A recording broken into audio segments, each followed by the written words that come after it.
Okay, we're at Oswald's residence. This is where he lived for the famous backyard photographs. I'm going to tell you the true story of what happened with these photographs.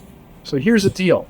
We got Carrie Thornley out here to take the pictures. It wasn't Oswald, it was Carrie Thornley. And we told him to take some pictures. Marina didn't take the pictures, of course. It was a junior CIA agent. What does he do? He doesn't take the Mauser Carcano rifle, he takes a Mauser.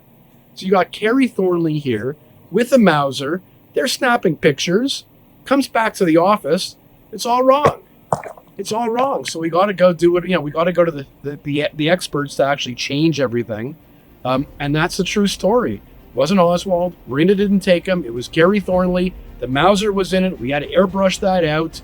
It was a problem. Let me tell you. That's the true story of what happened here in this backyard.